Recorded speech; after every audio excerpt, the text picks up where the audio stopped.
The chair scraped sharply across the cafe floor, loud enough to cut through the quiet hum of laptops and coffee grinders. Conversation stopped mid-sentence. A spoon froze halfway to someone's mouth. Two men were standing over a woman sitting alone in the corner, their voices low but tense, the kind of tension that makes people pretend not to watch while secretly watching everything. One of the men leaned forward and said, "You think you're better than everyone here?" The woman didn't answer. She simply lifted her eyes from her coffee cup. Calm. Steady. Almost tired. The second man laughed and knocked lightly on her table as if testing her patience. To anyone else, she looked like an ordinary customer passing through town. But the people in that cafe were about to witness something they would talk about for years. Because the quiet woman sitting in that corner had once served as a Navy Special Operations veteran. And the moment a little girl across the room locked eyes with her, everything changed. The cafe had been peaceful only minutes earlier. Sunlight filtered through the windows, warming the wooden tables. The smell of roasted beans mixed with cinnamon pastries behind the counter. A young barista hummed softly while preparing drinks, and a mother helped her daughter color on a napkin at a small table near the window. The woman in the corner had arrived around 10 that morning. She ordered black coffee, nothing fancy, and chose the seat where she could see both the door and the street outside. Old habits stay with people long after service ends. Her name, at least the one we'll use here, was Emily Carter. If you had asked anyone in that cafe what they thought of her at that moment, most would have said the same thing: quiet, polite, maybe a little distant. But Emily's eyes moved constantly, noticing details others missed. The exit routes. The tension in people's voices. The subtle shift when those two men walked through the door. The men arrived around 10:40 a.m., according to the cafe's receipt records later reviewed by police. One was tall with a gray hoodie and restless hands. The other was broader, with a beard and the slow confidence of someone used to getting his way in public spaces. They ordered nothing at first. Instead they scanned the room the way people sometimes do when they're looking for someone, or looking for trouble. Within minutes they noticed Emily sitting alone. Maybe it was her calm posture. Maybe it was the way she didn't react when they laughed loudly at the counter. Whatever the reason, they walked straight toward her table. At first it seemed like a strange attempt at conversation. "Mind if we sit here?" the taller one asked. Emily didn't look up right away. "Plenty of empty tables," she replied quietly. Something about the calmness in her voice made a few nearby customers glance over.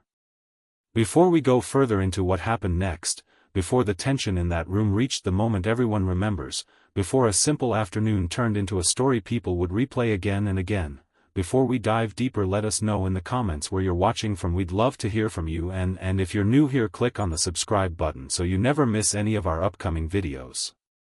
Stories like this remind us how ordinary places can suddenly reveal extraordinary moments. And as you listen, think about something honestly for a second. If you were sitting in that cafe, hearing voices rise just a few tables away, would you look away and hope someone else handled it? Or would you step in? That question matters more than you might expect as the story continues. Emily Carter had finished her first cup of coffee by the time the confrontation began. According to the cafe owner, Mark Delaney, she had been sitting there almost 40 minutes, occasionally writing something in a small notebook. Nothing about her behavior suggested conflict. When the two men pulled out chairs without being invited, Emily finally looked up. Her expression didn't show fear, just a quiet calculation. "You ladies always sit alone in cafes like this?" the bearded man asked, leaning back as if he owned the space. Emily closed her notebook slowly. "I'm just trying to enjoy my coffee," she said. The taller man smirked and tapped his fingers on the table. "Relax. We're being friendly." Around them, the cafe noise had lowered to a cautious murmur. The barista stopped humming. The little girl by the window looked up from her drawing. Sometimes tension enters a room gradually, like a change in weather, until everyone can feel it. What most people didn't know that afternoon was that Emily had left military service almost 3 years earlier. Friends later said she rarely talked about those years. She moved to a quieter town, took contract security jobs occasionally, and spent long mornings writing letters she never mailed. But certain instincts never leave someone who trained for years under pressure. Emily noticed the man's clenched jaw. The way his friend scanned the room to see who might interfere. She noticed the mother by the window pulling her daughter a little closer. And then she noticed something else. The little girl watching her. Children often sense tension faster than adults. The girl stopped coloring and stared directly at Emily as if silently asking a question. Are you going to do something? Emily held that gaze for half a second. In that moment, she made a decision. The taller man reached toward Emily's notebook, sliding it across the table without permission. What are you writing in here? He asked. Emily placed her hand gently over the cover and pulled it back. You should leave, she said calmly. The bearded man laughed loudly, louder than necessary. Or what? He asked. The question hung in the air longer than anyone expected. Across the room someone quietly closed a laptop. Mark, the cafe owner, stepped halfway out from behind the counter but hesitated. Situations like this can turn worse if handled wrong. Emily stood slowly from her chair, not quickly, not aggressively, just enough to create space between them. Or this ends badly for you, she said. Her voice was still quiet, almost patient. If you had been there, hearing that calm warning, would you have believed her? Or would you assume she was bluffing? For a moment the men seemed unsure how to respond. People who rely on intimidation often expect fear in return. Emily wasn't giving them that reaction. The bearded man pushed his chair back harder, irritation rising in his face. You think you scare us? He said. His friend glanced around again, noticing more people watching now. The little girl's mother whispered something to her and tried to guide her toward the door, but the girl paused, still staring at Emily. And that was the moment everything shifted. The taller man reached into his jacket pocket quickly. Several witnesses later said they thought he might pull out a phone. Instead, a small folding knife flashed in the cafe light. Gasps filled the room. Emily's posture changed instantly, controlled and precise, the way years of training shape movement without hesitation. What happened next lasted only a few seconds, though people later described it as feeling much longer. The man holding the knife stepped forward, perhaps expecting panic. Instead, Emily moved first. She shifted to the side, guiding his arm away while using the table as a barrier. The knife clattered against the wooden floor before anyone fully understood what had happened. The bearded man lunged forward but stopped when Emily turned toward him with the same steady focus. She didn't strike him. She simply held her stance, ready if he tried again. It's over, she said firmly. The room stayed silent except for the sound of the fallen knife sliding slightly across the tile. Within seconds Mark had called the police. The men backed away, suddenly unsure of themselves. Emily stepped back as well, creating distance rather than escalating the moment. 3 minutes later, according to the emergency call records, police sirens could be heard approaching the street outside. By then the two men had stopped arguing entirely. Reality often arrives quickly when authority appears. Officers entered the cafe, separated everyone involved, and secured the knife. Witness statements told a consistent story. Emily hadn't chased the men. She hadn't tried to harm them once the threat stopped. She had simply prevented someone from getting hurt. Later that afternoon officers discovered something unexpected during identification checks. Both men were already wanted in connection with a series of aggressive theft incidents in nearby neighborhoods. Suddenly the cafe confrontation looked very different. What began as harassment had nearly become something worse. And Emily, who quietly finished her second cup of coffee while answering questions, never once mentioned her military background until an officer recognized the training in her movements. About 20 minutes after the police left, the cafe slowly returned to its normal rhythm. Cups clinked. Conversations resumed. But the little girl who had watched everything approached Emily's table with her mother. She held the crumpled drawing she had been working on earlier. "I drew you," the girl said shyly. The picture showed a stick figure standing between two much larger figures. Emily smiled for the first time that day. "Thank you," she replied softly. The mother apologized for her daughter interrupting, but Emily shook her head. "She was brave enough to watch," she said. "Sometimes the smallest witnesses carry the strongest memories." Think about that moment for a second. If you were that child, seeing someone stand calmly in a tense situation, how would that shape the way you see courage later in life? 6 months later, Mark Delaney hung a small framed drawing near the cafe counter. Customers often ask about it. He simply says it represents the day someone chose calm over fear. Emily Carter never became a regular there. She passed through town again once, quietly ordering the same black coffee before continuing on her way. But the people who were there that afternoon still remember the lesson hidden in that brief confrontation. Courage does not always look loud or dramatic. Sometimes it looks like a quiet person standing up at exactly the right moment. And maybe the real question this story leaves us with is simple. If life placed you in that cafe chair, hearing a situation getting worse just a few feet away, would you have the calm to act the way Emily did? Or would you hope someone else was brave enough to stand first? To most people sitting in that cafe that afternoon, Maya Carter looked like someone you might pass on the street without thinking twice.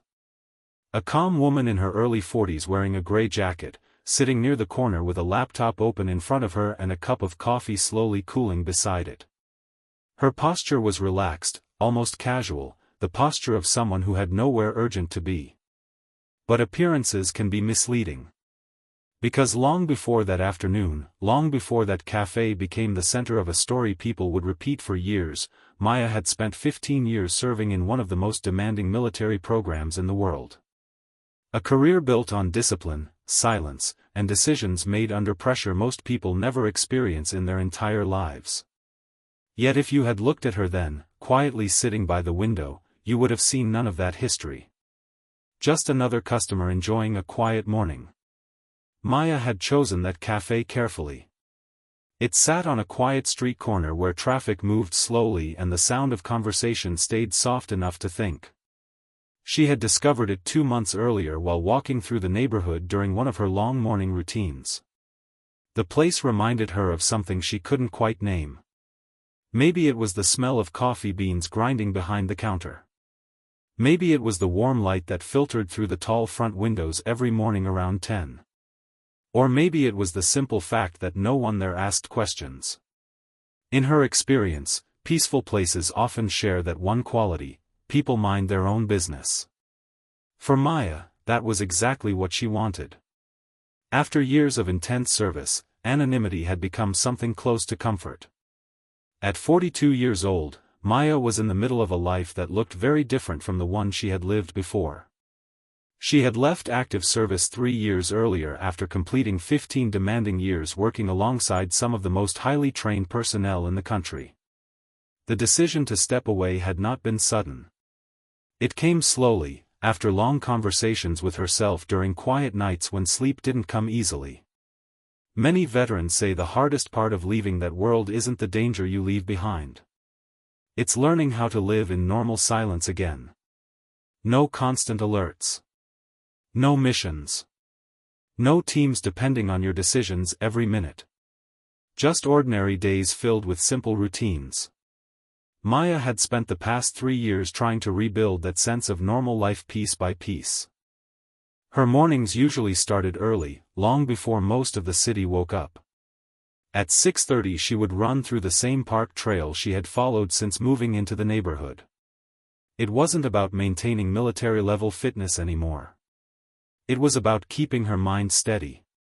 After the run she would return to her small apartment, shower, and review a short list of tasks for the day. Some days involved consulting work for private security firms. Other days were completely open, which was how she preferred them.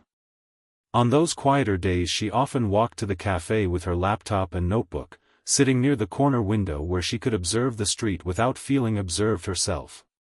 For someone who once lived surrounded by constant motion, stillness had become a luxury. The people working at the cafe knew her only as Maya. She had never offered more information than that. Mark, the owner, once asked if she worked remotely because she often brought a laptop. Maya simply smiled and said, something like that. That was enough. Over time the staff learned her routine. Black coffee. No sugar.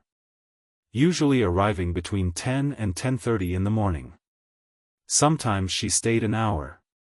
Sometimes longer.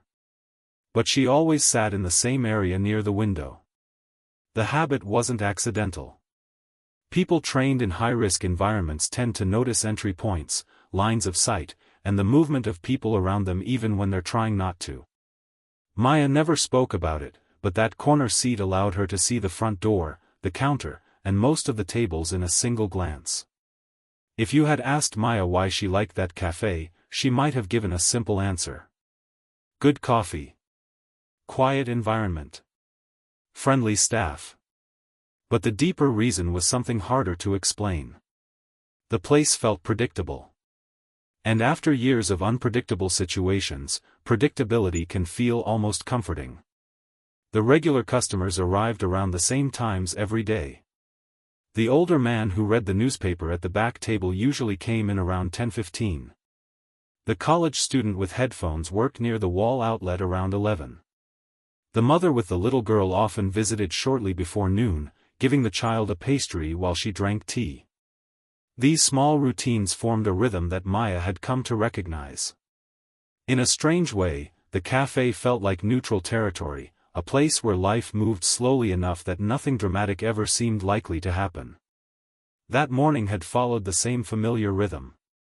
Maya had finished her run, walked the few blocks to the cafe, and ordered her usual coffee. She sat down at her corner table and opened the notebook she carried everywhere. It was a simple black notebook filled with thoughts she rarely shared with anyone else. Some pages contained reminders for work. Others held reflections she wrote when memories surfaced unexpectedly.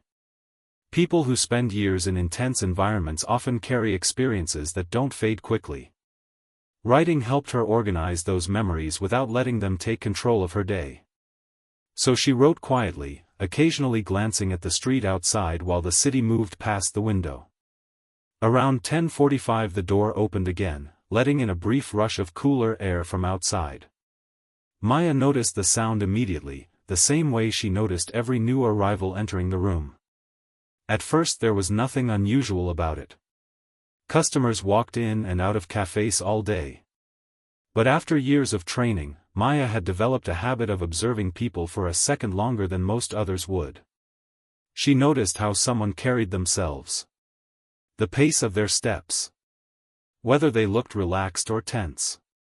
That quick assessment had once been part of her daily survival routine. Even now, long after leaving that world behind, the instinct remained. Two men stepped inside together. They paused near the entrance for a moment, scanning the room in a way that stood out slightly from the normal behavior of customers. One of them adjusted the sleeve of his hoodie while looking around the cafe. The other rubbed his jaw slowly as if evaluating the room before deciding where to sit. Nothing about them immediately suggested danger. Plenty of people enter a new place and glance around. But something about the way their attention moved from table to table caught Maya's eye. She closed her notebook quietly and wrapped her hands around the warm coffee cup in front of her. Across the room, the little girl near the window was coloring on a napkin while her mother stirred tea. The barista wiped down the counter and began preparing another order. The cafe looked exactly the same as it had every other morning. Calm. Comfortable. Ordinary. Maya reminded herself that she was no longer responsible for analyzing every room she entered. She was simply another person enjoying a quiet cup of coffee. That was the life she had chosen after leaving service. A life where nothing unexpected happened in places like this. But instincts built over 15 years do not disappear easily. Maya's eyes moved once more toward the front door as the two men began walking deeper into the cafe. One of them laughed at something the other said, the sound a little louder than the relaxed conversations already filling the room. A few customers glanced up briefly before returning to their laptops or drinks. To everyone else, it was just another pair of customers finding a seat. Yet something in Maya's mind quietly registered the shift in atmosphere the same way someone might notice the first distant rumble of thunder on an otherwise calm day. She looked back down at her notebook, trying to return to the quiet moment she had been enjoying just minutes earlier. The page in front of her contained a half-finished sentence about the importance of rebuilding a peaceful life after years of constant readiness. She stared at the words for a moment, then closed the notebook gently. Sometimes the world interrupts your plans in ways you never expect. Sometimes the quiet places we choose for safety become the places where something important happens. And as those two men moved farther into the cafe, one of them scanning the room again before choosing a direction, Maya Carter realized something she hadn't felt in a long time. That familiar awareness returning. The same awareness that had guided her through 15 years of difficult situations. The kind of awareness that whispers a simple message before anything has actually happened yet. Something in the room had changed. The door had opened. And everything was about to follow. Around noon the cafe door opened again, and two men stepped inside. Most people barely noticed them at first. Customers continued typing on laptops.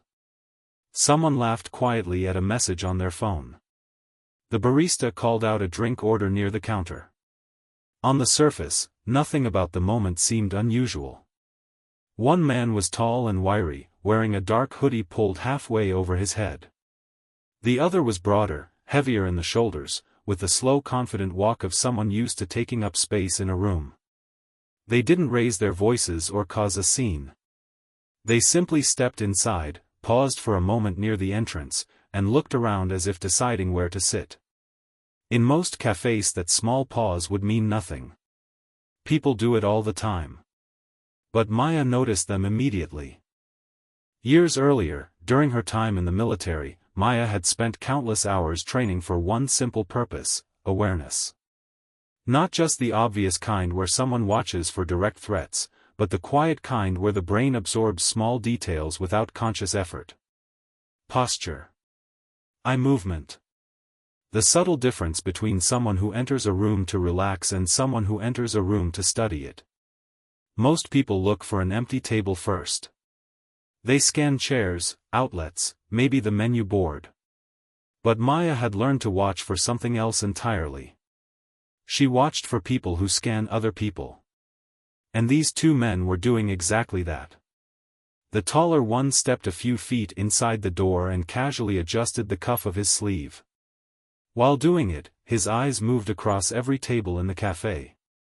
Not quickly, not obviously, just slowly enough to take in who was sitting where. The broad-shouldered man stayed half a step behind him, hands in his jacket pockets. His eyes moved differently, not sweeping the room all at once but focusing briefly on one person at a time. Laptop user. Older man with a newspaper. Mother and child by the window. Then another table. Then another. It was subtle enough that most people would never notice. But Maya had spent years watching people under stress. Years learning the difference between curiosity and evaluation. Across the cafe, the little girl who had been coloring earlier asked her mother for another napkin. The mother smiled and reached into her bag for a pen. The barista wiped the counter again while preparing a fresh pot of coffee. Everything in the room still looked calm. Yet Maya felt a familiar quiet shift inside her mind. Not fear. Not alarm. Just awareness. The kind that appears when something doesn't quite match the environment around it. The two men were still near the entrance, pretending to read the menu board, but their attention kept drifting back toward the seating area. More specifically, toward individuals sitting alone. Think about that moment for a second. If you were there, sitting with a cup of coffee, maybe checking emails or scrolling through your phone, would you have noticed the same thing Maya noticed? Would your eyes even leave your screen long enough to see how those two men studied the room before choosing where to go? Most people would never think twice about it. And honestly, that's normal. We walk through life assuming public spaces are safe because most of the time they are. But for Maya, the habits formed over 15 years refused to switch off completely. The tall man finally stepped toward the counter, pretending to examine the pastry display. His friend moved more slowly, drifting past two empty tables before stopping briefly near the center of the cafe. For a moment he turned his back toward Maya's corner table. Then he looked over his shoulder. Just a quick glance. But it was enough for their eyes to meet for half a second. Maya didn't react. She simply held her coffee cup with both hands and kept her expression neutral. Years earlier she had learned another useful lesson: sometimes the safest response is no response at all. The tall man ordered a coffee, speaking casually with the barista as if nothing unusual was happening. But even while waiting for the drink, his attention kept sliding back toward the seating area. Specifically toward the quieter tables where people sat alone. Maya recognized the pattern immediately. It wasn't random observation. It was selection. The kind of behavior that appears when someone is deciding who might be an easy target for something unpleasant. Maybe a confrontation. Maybe intimidation. Maybe something as simple as harassment meant to entertain themselves. Maya had seen variations of it before in completely different environments. After receiving the drink, the tall man didn't sit at one of the empty tables nearby. Instead he walked deeper into the cafe where more customers were seated. His friend followed behind him. They moved slowly, as if still deciding where to go, but Maya could already see the pattern forming.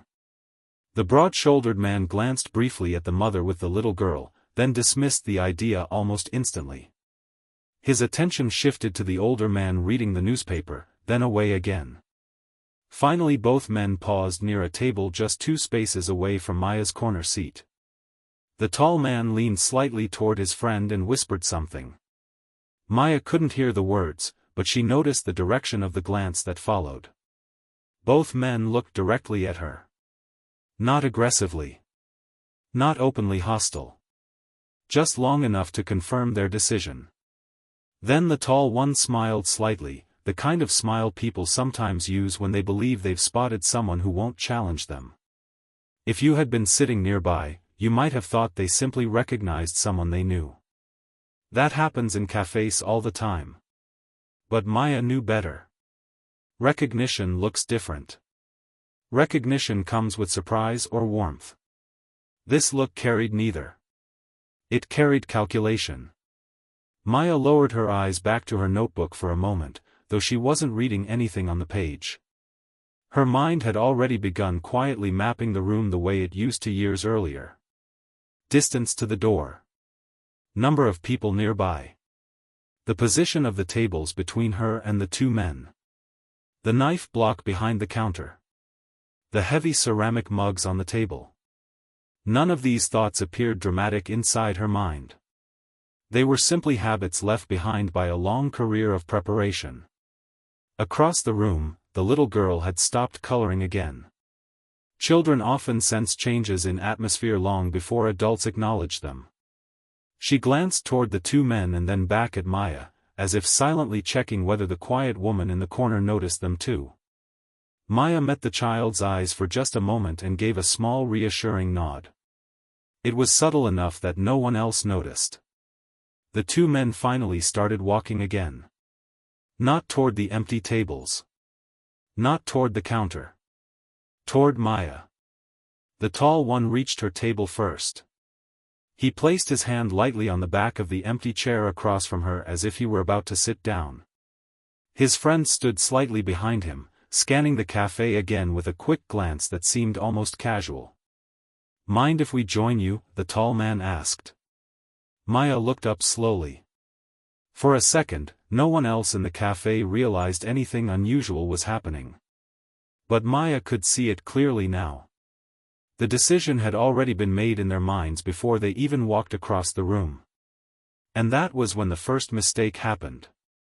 Because the quiet woman they had chosen to approach was the one person in that cafe they should have ignored, the wiry man approached first.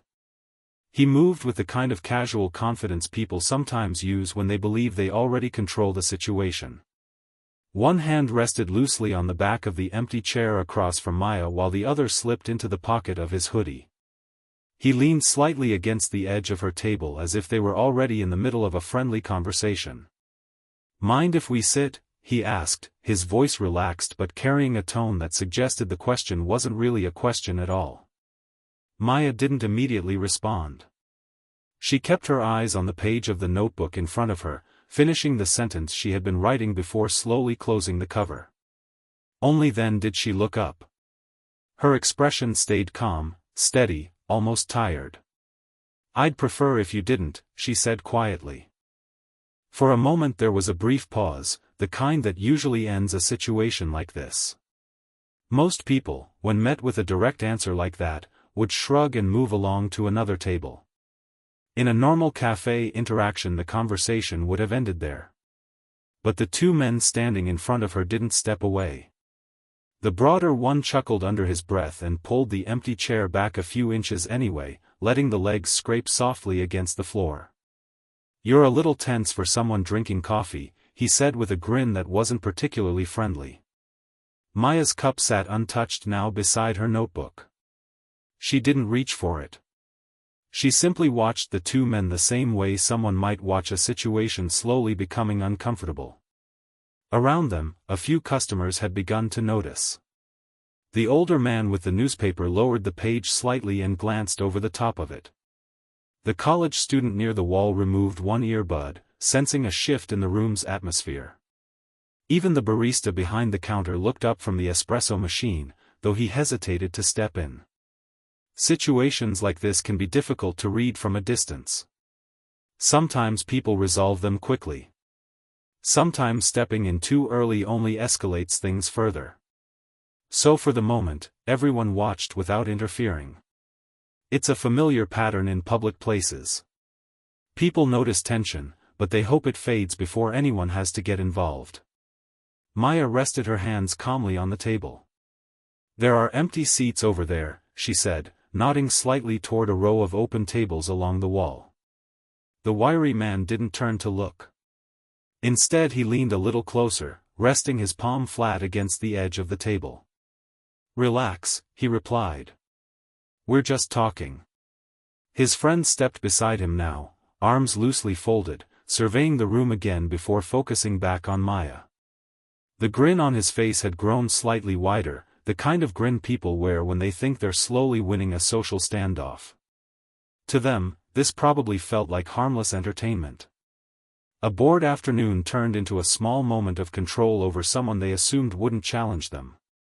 Across the room, the little girl by the window had stopped coloring again. She watched the interaction carefully while her mother pretended not to notice, though her body language had shifted slightly, shoulders stiffening as she listened.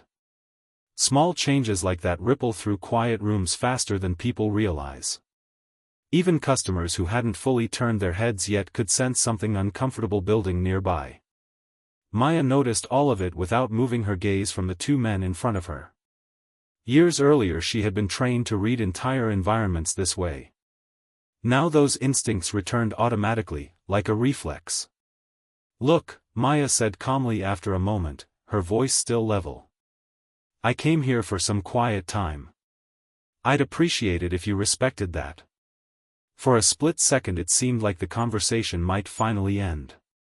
The wiry man lifted his shoulders slightly as if considering whether the interaction was worth continuing. But then the broader man laughed again, louder this time. "Quiet time," he repeated with mock sympathy. "You hear that?" he said to his friend. "We're disturbing the quiet time." His tone carried just enough sarcasm to make the nearby tables even more uncomfortable. The wiry man's attention drifted across the surface of Maya's table while his friend spoke. Her notebook lay closed near the edge, a pen resting beside it. Next to it sat her phone. It had been placed there earlier when she arrived, face down beside the coffee cup. To anyone else it would have looked like nothing more than a normal phone left on a table. But the wiry man's eyes lingered on it for a moment longer than necessary. Maya noticed immediately. One of the first lessons taught during certain training programs is simple: watch hands. Words can distract you. Facial expressions can lie. But hands reveal intention long before action happens. Maya's gaze shifted subtly downward, following the slight movement of the man's arm as his fingers brushed the edge of the phone. "Don't," she said quietly. Her voice wasn't loud. In fact, several people nearby barely heard it. But the word carried a firmness that made the college student near the wall glance up fully now. The wiry man looked at Maya again, then down at the phone.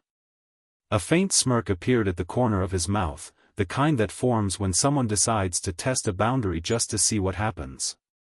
Across the cafe, the little girl whispered something to her mother and pointed subtly toward Maya's table. The mother followed the direction of the gesture and finally turned her head completely. Now more eyes were watching. But still, no one spoke. It's strange how silence works in public places. Everyone senses the same tension, yet each person waits for someone else to break it. Maybe you've been in a situation like that before. A moment where something clearly crosses a line, but the room hesitates. If you had been sitting there that afternoon, watching the man's hand hovering over Maya's phone, would you have said something?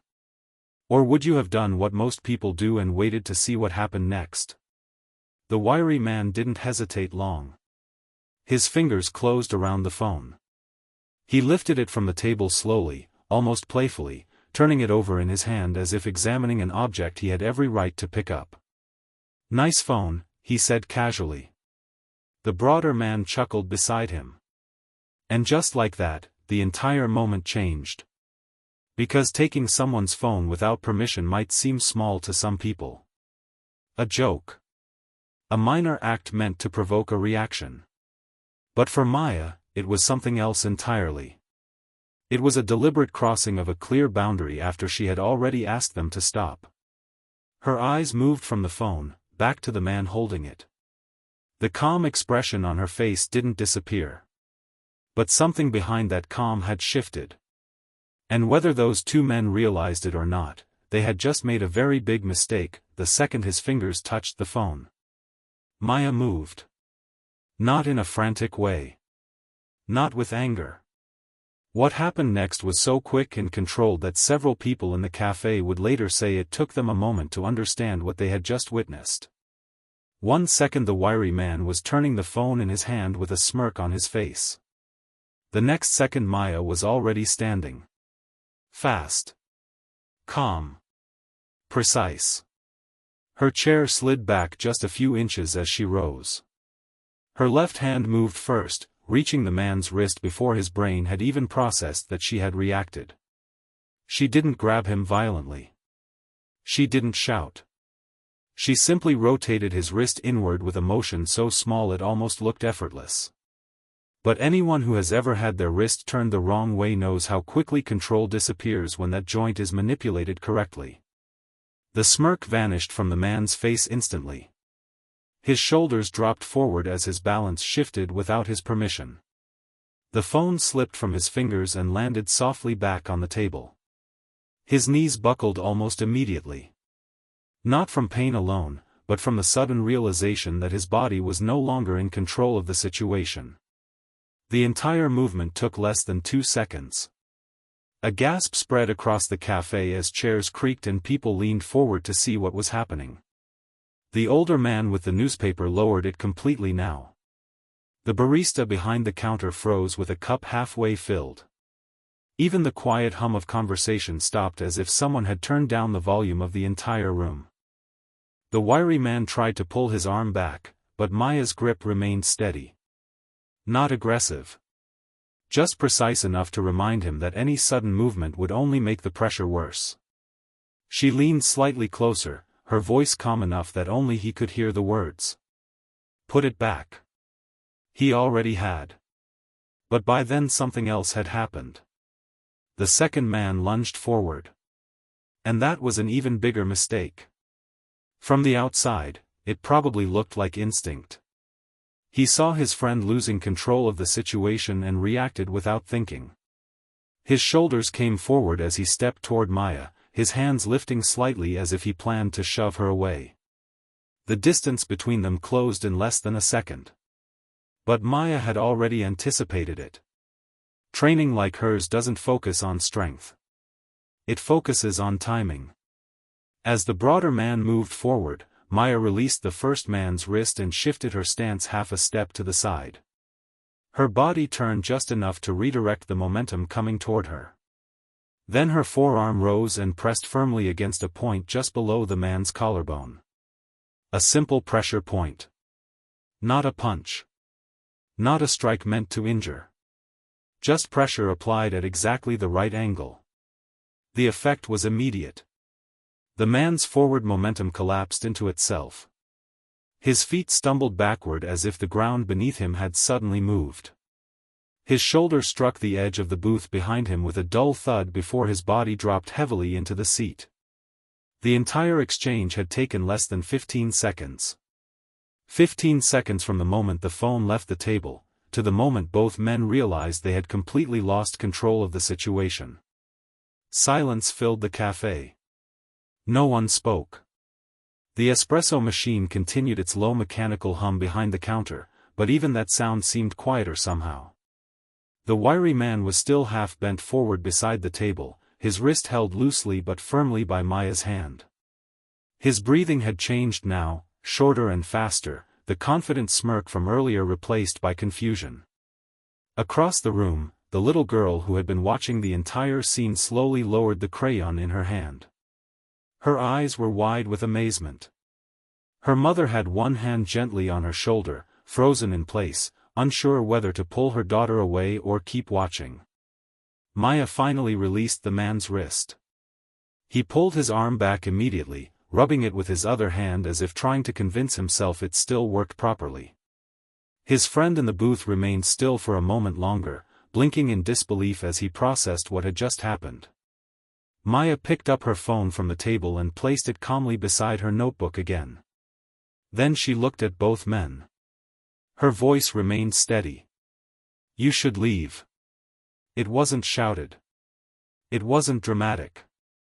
But something about the quiet certainty in her tone carried more authority than yelling ever could.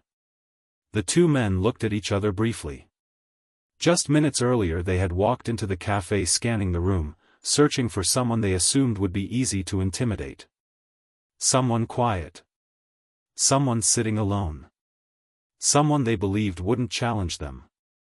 Now every pair of eyes in the cafe was watching them. And for the first time since entering the building, they understood something that hadn't crossed their minds before. They had picked the wrong woman. For several seconds, no one in the cafe moved. The room had gone so quiet that small sounds suddenly felt louder than usual. A spoon slipped from someone's hand near the counter and hit the floor with a sharp metallic clink. A chair creaked as a customer slowly leaned back, trying to understand what they had just witnessed. Behind the counter, one of the baristas blinked in disbelief and leaned slightly toward his coworker. "What just happened?" he whispered. It was the exact question almost everyone in the room was asking themselves.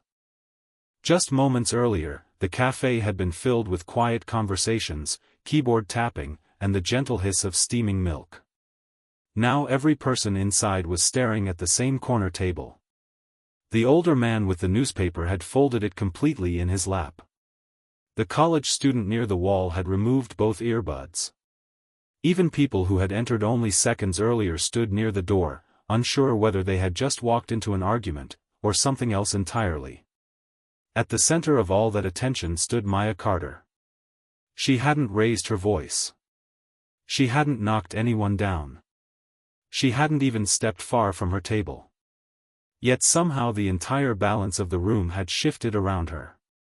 The wiry man flexed his fingers slowly as he stepped back from the table, testing his wrist like someone trying to make sense of what had just happened to his own body. His friend remained seated in the booth behind him, shoulders tense, breathing heavier now as he stared at Maya. Their expressions had changed.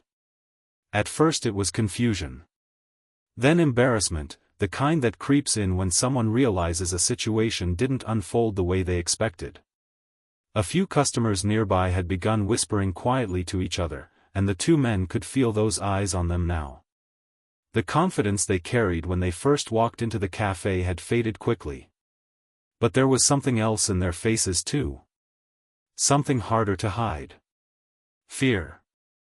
Not the loud kind that causes people to panic, but the quiet kind that appears when someone suddenly realizes they have misunderstood a person completely. Just minutes ago they had assumed the quiet woman in the corner would be easy to push around. Someone sitting alone with a notebook and a cup of coffee. Someone who would shrink away from confrontation. Instead they were now standing in front of someone who had taken control of the situation without raising her voice even once. Maya didn't move. Her posture remained steady, relaxed even, as if nothing particularly dramatic had happened at all. One hand rested lightly on the back of her chair. The other remained near the edge of the table beside her phone. If anything, she looked more composed than anyone else in the room. Think about that moment for a second. Imagine sitting there, watching two grown men who had walked in with complete confidence suddenly unsure what to do next.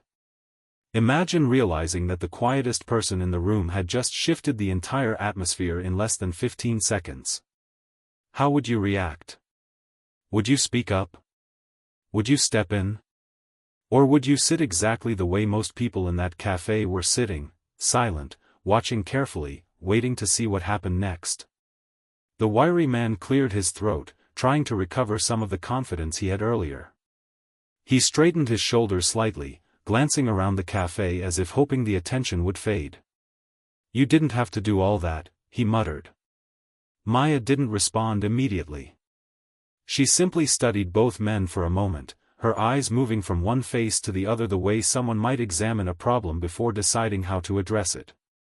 Behind them, the broader man slowly stood up from the booth.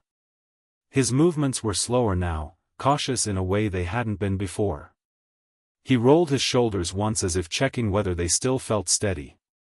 The tension in the room hadn't disappeared. If anything, it had grown sharper. Everyone sensed the situation could still go in two very different directions. The men could leave and the moment would dissolve into a story people told later. Or pride could take over, pushing the confrontation into something worse. Even the barista behind the counter seemed ready to step in now if things escalated further. But Maya remained calm. Completely calm. She glanced briefly toward the little girl sitting with her mother near the window. The child was still watching, wide-eyed, as if she had just witnessed something straight out of a movie. Maya gave her the smallest reassuring nod before turning her attention back to the two men. Then she spoke. "Take a breath," Maya said calmly. Her voice carried clearly across the quiet room. Both men hesitated. "You're not ready for this kind of mistake." The words weren't shouted. They weren't even delivered with anger. But something about the way she said them made the entire cafe go silent again. Because it didn't sound like a threat. It sounded like a warning. For a moment after Maya spoke, no one moved. The room remained suspended in that strange quiet that sometimes follows a sudden shock. Conversations had completely stopped. The only sounds now were small ones, the faint hum of the refrigerator behind the counter, the distant traffic outside the cafe window, and the slow breathing of the two men who were suddenly very aware that every person in the room was watching them.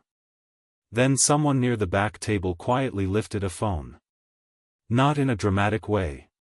Just slowly, the way people do when they realize they might be witnessing something unusual. The camera pointed toward Maya and the two men, capturing the stillness that had settled over the cafe. A second customer noticed and did the same. Within seconds, two different angles of the moment were being recorded. Neither of the men noticed at first. They were too focused on Maya. Across the room, the college student who had removed his earbuds earlier leaned toward the woman sitting beside him and whispered the question everyone was thinking. "Who is she?" The woman shook her head slowly. I have no idea. Behind the counter, the cafe manager had stepped out from the small office near the storage area. He had heard the sudden silence and the metallic clatter of the spoon earlier, and now he stood still, observing the situation carefully. He had managed that cafe for nearly 10 years. In that time he had seen arguments, awkward breakups, heated debates over politics, even the occasional customer throwing a drink across the table. Public spaces collect moments like that over time. But what he was looking at now felt different. Not because of the confrontation. Because of the way the quiet woman in the gray jacket carried herself. Her posture was steady. Her shoulders relaxed but alert. Her eyes focused without looking aggressive. He had seen that kind of posture before. Not in cafes. In people who had spent years learning how to stay calm when everyone else around them wasn't. The manager leaned slightly toward the barista beside him and spoke quietly. She's military. The barista blinked, glancing from Maya to the two men again. Military, he whispered back. The manager nodded once. You can tell. But even that simple explanation didn't fully capture what everyone had just witnessed. Because Maya hadn't simply reacted like someone with basic training. Her movements earlier had been too efficient, too controlled. No wasted energy. No hesitation. Just a precise response that ended the situation before it had time to escalate. That kind of control usually comes from years of experience in environments where mistakes carry real consequences. Across the room, the older man with the newspaper had set it aside completely now. He studied Maya carefully, as if searching his memory for something familiar about the way she stood. Meanwhile the two men remained in place. The wiry one rubbed his wrist again, still trying to process how quickly the situation had shifted out of his control. His friend glanced around the cafe, noticing for the first time the phones pointed in their direction. That realization made his jaw tighten. Because embarrassment spreads quickly when people know they're being watched. And now they weren't just being watched. They were being recorded. If you had been in that cafe at that moment, what would you have been thinking? Would you have focused on the confrontation itself, or on the quiet woman standing there with the kind of calm most people only see in movies? Would you have wondered the same thing many others in the room were wondering now? Who exactly was Maya Carter? Because the truth was, the cafe manager's guess, while correct, was only a small part of the story. Yes, Maya had served in the military. But her career hadn't been limited to ordinary assignments. Years earlier, long before she ever sat quietly in a neighborhood cafe writing in a notebook, Maya had spent more than a decade training in environments designed to prepare people for extremely difficult missions. Missions that required more than strength. Missions that demanded speed, focus, and the ability to stay calm when everything around you moved too fast. The kind of work where every movement has to be precise. Where hesitation can cost someone their safety. And where losing control of your emotions for even a moment can change everything. Most people will never hear about the details of those kinds of operations. They exist quietly, carried out by people whose names rarely appear in headlines. When the work is done correctly, the public never even knows it happened. But the training from those years never completely disappears. It stays in small habits. The way someone enters a room. The way they notice subtle changes in behavior. The way they react when a situation suddenly becomes tense.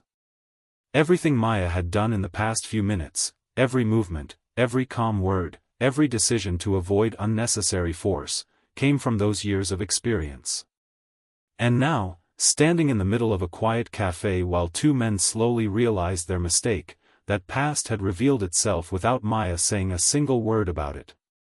The man recording from the back table whispered to himself as he watched through his phone screen. Wow. Near the window, the little girl tugged gently on her mother's sleeve. Mom, she whispered softly, still staring at Maya. The mother leaned down slightly. Yes? The girl looked back toward the woman in the gray jacket and said something so quietly that only her mother could hear it. Is she like a hero? Her mother didn't answer right away. She simply watched Maya for another moment. Because sometimes strength doesn't look like what people expect. Sometimes it looks exactly like this.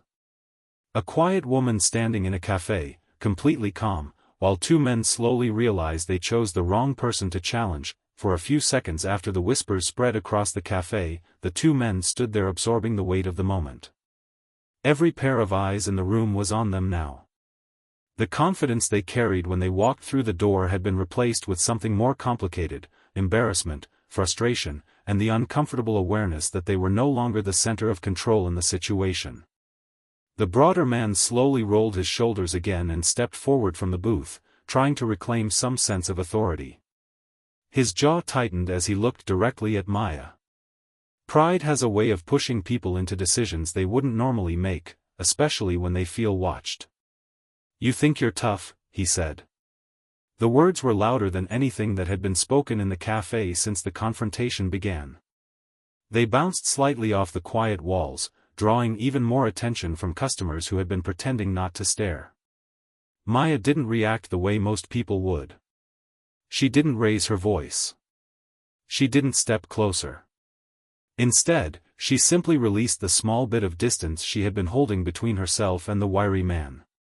Her hands relaxed at her sides as she took one slow step backward from the table. The movement was deliberate. Controlled. Almost peaceful. For a moment it confused the two men standing in front of her. They had expected resistance, maybe another quick display of the same precise control she had shown earlier. But instead Maya stepped back and gave them space. Complete space. "You should leave," she said calmly. No anger. No threats. Just a clear suggestion delivered with quiet certainty.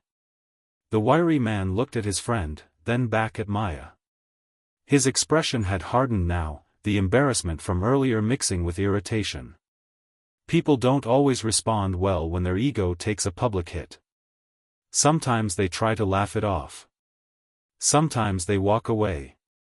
And sometimes, they double down. He muttered something under his breath.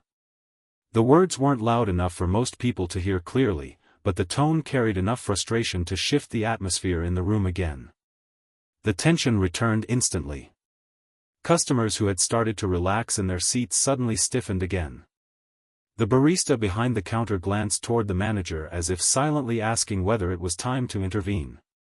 Even the older man with the newspaper leaned forward slightly, sensing that the situation hadn't fully resolved itself yet.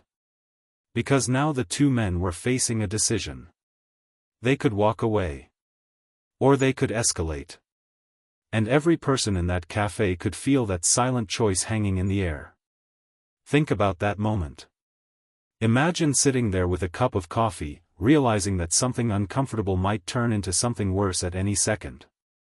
Would you stand up and help? Would you call someone? Or would you do what most people do in uncertain moments like this: stay still, watch carefully, and hope someone else steps in first? The broader man shifted his weight forward slightly. Not attacking. Not yet. But testing the space between them again. His eyes moved briefly across the cafe, noticing the phones pointed in his direction. That made his jaw tighten even more. Being watched had turned a small confrontation into something bigger, something that now threatened his pride. "You think you can just push people around," he said, his voice lower now but still edged with frustration. Maya remained exactly where she was. Calm. Unmoving. "You approached me," she replied quietly. That simple statement seemed to irritate him even more. For a moment it looked like he might step forward again. His shoulders tensed, his body leaning slightly toward her as if deciding whether to act. The wiry man stood beside him, glancing back and forth between Maya and the people watching from nearby tables. His earlier confidence had faded, replaced by the uncomfortable realization that this moment could turn into something much bigger than they expected. The cafe had grown so quiet that someone near the window could hear the faint ticking of the wall clock behind the counter. 30 seconds passed. No one moved. And then something unexpected happened. Not from Maya. Not from the two men. From someone else entirely. Across the cafe, the small voice of the little girl by the window broke the silence. "Mom." It wasn't loud. But in the stillness of the room, everyone heard it. The child stood slowly from her chair, still holding the crayon she had been using earlier. Her wide eyes remained fixed on Maya, then shifted briefly toward the two men.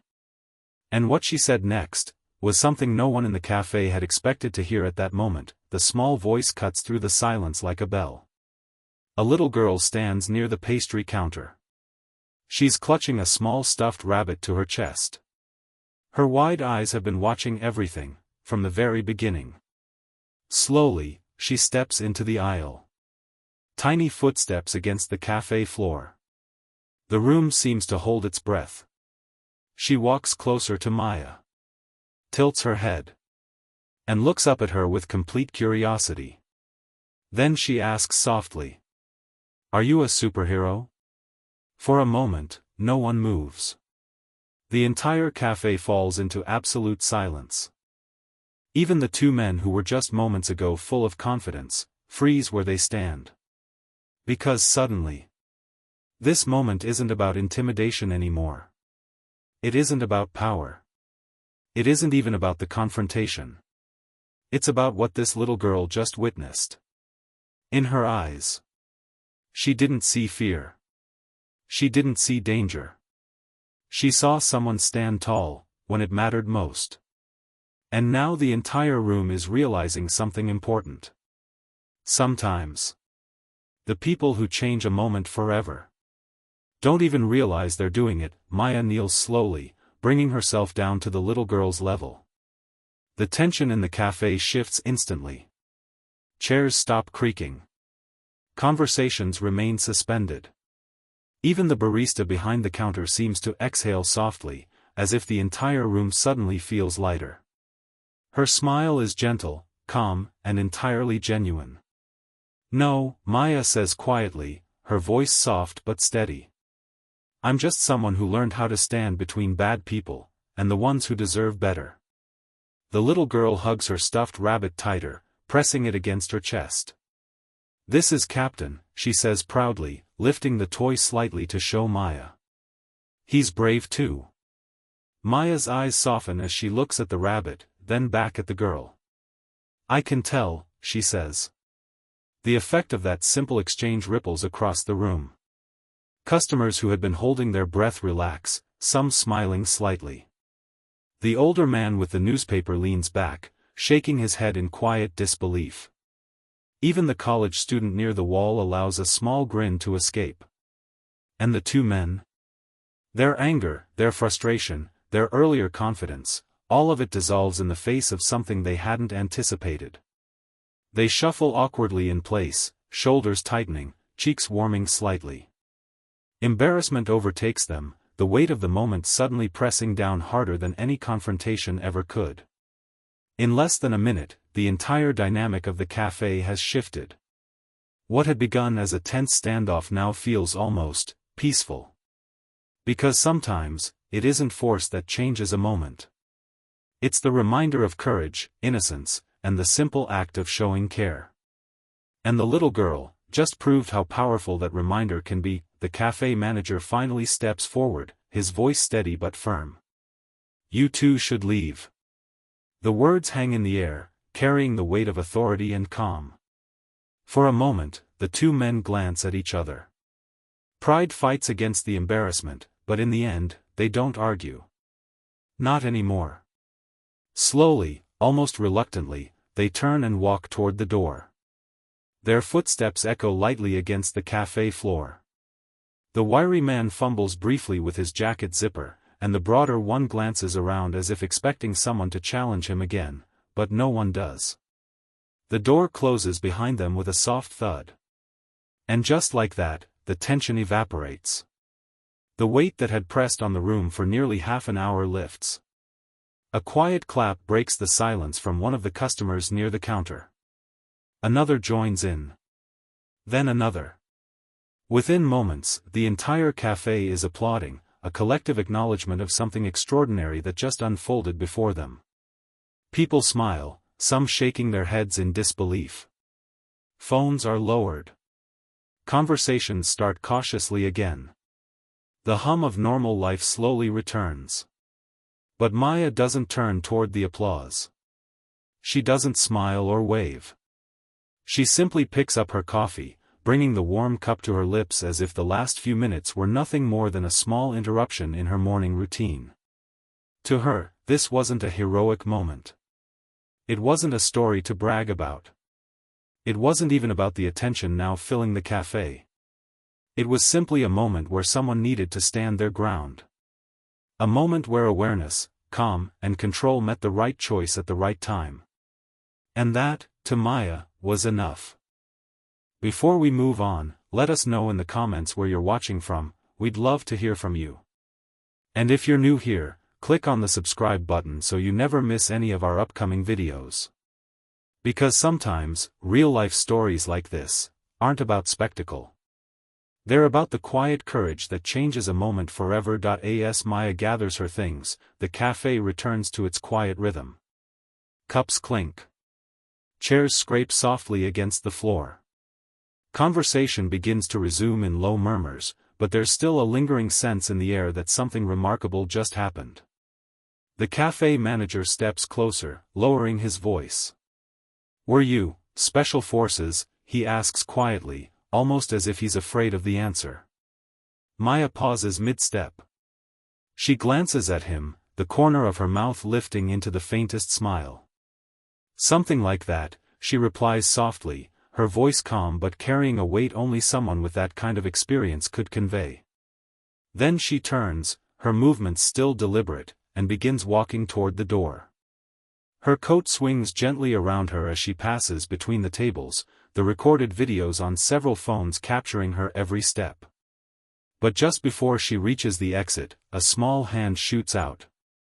The little girl, still clutching her stuffed rabbit, runs up to Maya and wraps herself tightly around her legs. "You're still a superhero," she whispers. Maya stops in her tracks. For the first time that day, her expression changes. The calm, controlled demeanor she had carried through every tense second softens. Her eyes glisten ever so slightly, and a quiet emotion passes over her face. The entire cafe seems to pause again, sensing the intimacy of the moment.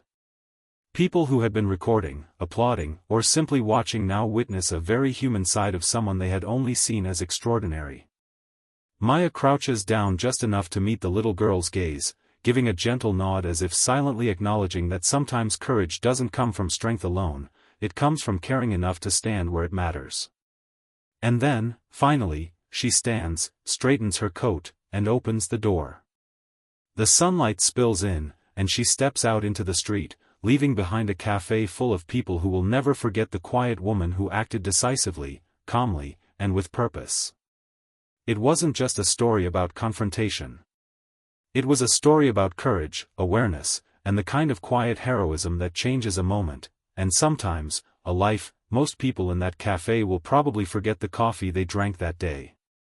They'll forget the pastries they picked, the conversations they had, even the quiet hum of the espresso machine. But they will never forget the moment two men tried to intimidate the wrong person, and realize that strength doesn't always look the way they expect. Because sometimes, strength doesn't roar. It doesn't need to be loud or aggressive. Sometimes, it looks like a quiet woman sitting in the corner, calm and collected, waiting for someone to make a very bad decision. And when that moment comes, she acts with precision, control, and purpose. The lesson isn't about fighting. It's about awareness. About standing your ground. About courage in its simplest, most powerful form. Now, here's a question for you. If you had been sitting in that cafe, what would you have done? Would you have stayed quiet? Stepped in? Or would you have watched, frozen like most people do? Let us know in the comments, we'd love to hear your thoughts. And if stories like this remind you that courage still exists in the world, make sure to like this video and subscribe so you never miss more real-life stories that inspire, amaze, and show us what it really means to stand strong.